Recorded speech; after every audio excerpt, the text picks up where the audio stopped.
Good morning and welcome back to the Daily Brief, your #1 source for news in Southeast Asia. Personal appearance may be required for SIM card registration in the Philippines.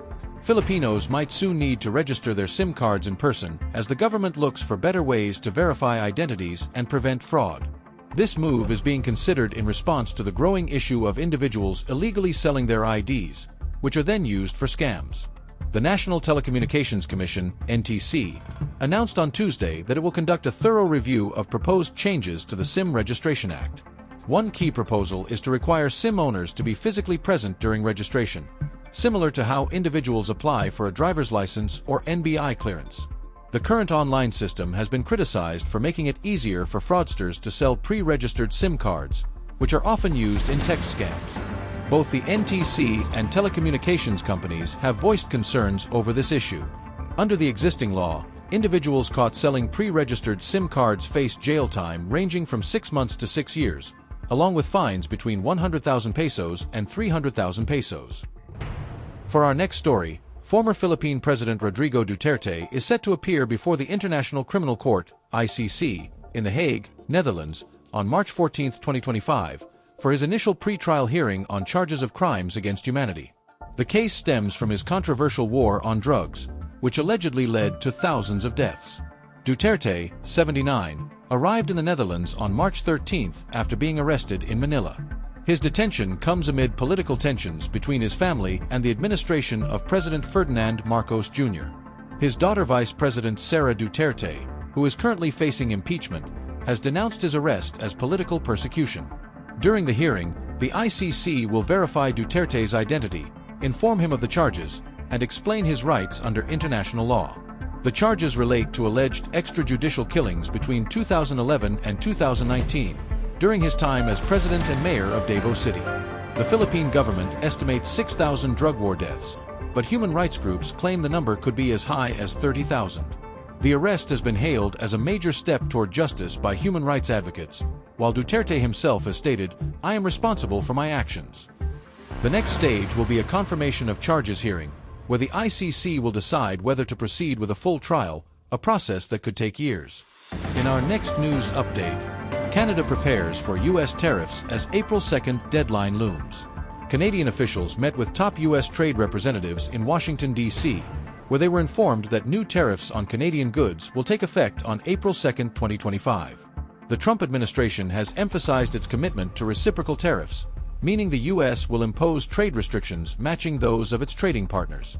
Despite concerns raised by Finance Minister Dominic LeBlanc, Industry Minister François-Philippe Champagne, and Ontario Premier Doug Ford, American officials made it clear that Canada cannot avoid the upcoming tariffs. However, potential exemptions or trade negotiations may happen later, depending on economic reactions. Currently, the U.S. applies a 25% tariff on Canadian steel and aluminum, as well as on goods that don't comply with the existing trade agreement. The uncertainty surrounding tariffs has raised fears of a potential Canadian recession. Key trade issues between the two nations include Canada's 3% digital services tax on U.S. tech firms, which has long been a point of tension. Quotas and surcharges on dairy products, which limit imports between the two countries. The departure of Prime Minister Justin Trudeau, who is set to be replaced by Mark Carney, may improve the tone of trade discussions. While Canada plans to return for further talks, the U.S. remains firm in its position that tariffs will be implemented as scheduled. And for the last story, Congress avoids government shutdown after Senate passes stopgap bill. With only hours to spare, Congress passed a stopgap funding bill to prevent a government shutdown. The Senate approved the House-backed measure, which now moves to President Trump for final approval. However, the bill exposed deep divisions within the Democratic Party. Senate Minority Leader Chuck Schumer and 9 other Democrats voted to advance the legislation, despite pressure from their party to oppose it. The final vote was 54-46, with most Democrats voting against it, except for Jeanne Shaheen, Democrat New Hampshire, and Angus King, Independent Maine.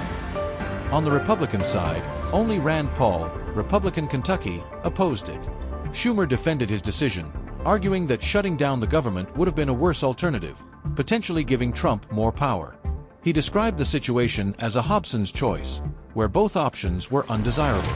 Trump, in turn, praised Schumer for helping the bill pass. Many Democrats were outraged, feeling that Schumer had given up a key opportunity to challenge Trump's policies. Progressive leaders, including Alexandria Ocasio-Cortez, had urged Democrats to block the bill, but their efforts fell short. In response to concerns about funding cuts for Washington, D.C., the Senate also passed a separate measure to allow the city to retain control over its finances. However, this measure still requires approval from the House of Representatives. As Democrats grapple with internal divisions, some senators expressed frustration but stopped short of calling for new leadership. Schumer defended his position, insisting that avoiding a shutdown was the best course of action. Despite the backlash, he maintains that his caucus is in sync and that the decision was necessary to protect the party and the country.